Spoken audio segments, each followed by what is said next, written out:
বিয়ে হলো আমার। শত চেষ্টার পরেও চাকরিটা ছাড়তে বাধ্য হয়েছিলাম। না না, আমার ইচ্ছে ছিল না তা বলবো না, আসলে জীবনের জটিল সমীকরণগুলোকে ঝেঁটিয়ে বিদায় করে বাবা মার ইচ্ছেটা মানতে বাধ্যই হলাম এক প্রকার। বাবা বলতো প্রতিটা গল্পের মতো নাকি জীবনেরও কোনো সমাপ্তি হয় না, জীবনের সমাপ্তির অর্থ নাকি একটা নতুন শুরু। তবে আমারও কি তাই? কি জানি। যাই হোক, ওরা বলে সেদিন নাকি খুব সুন্দর লাগছিল আমার। ফাউন্ডেশন থেকে লিপস্টিক কেটে যাওয়ার ভয়ে চুপ করে বসেছিলাম, একটাও কথা বলিনি, মনে আছে। হাসছেন কেন? অন্য বাংলা সিনেমার নায়িকাদের সঙ্গে টিপিক্যাল ভণ্ড বউয়ের ন্যাকামির মিল নেই বলে?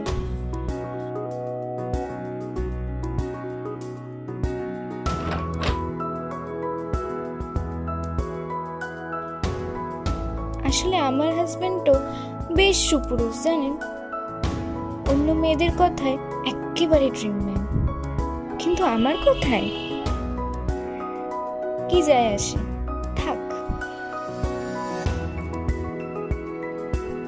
ট্যাক্সি ধরে এত রাতে বাড়ি ফেরার উপায় নেই, বাসের অপেক্ষায় বসেছিল সে।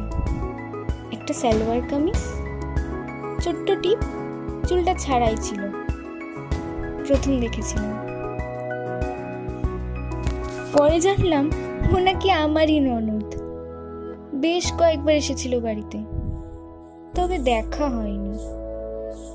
একদিন বারান্দায় দাঁড়িয়ে কি যেন একটা গুনগুন করছি, পিছনে ফিরে, তুমি নতুন বৌদি বুঝি? হ্যাঁ। অপ্রস্তুত হলাম কিছুটা। হাই, আমি নীলিমা। এক চুলও এদিক ওদিক হলে গৃহযুদ্ধ লেগে যেত সেদিন। 21শে ফেব্রুয়ারি সকালবেলা। হ্যাঁ, পালিয়ে এসেছিলাম আমরা। আমার প্রেম বসন্তে বাঁচে, বৃষ্টিতে বাঁচে, প্রেমিকা হয়ে বা বাড়ির বউ হয়ে বাঁচে না। তোমার প্রেমিক হলে রাগ করবে নীলিমা? বলেছিলাম।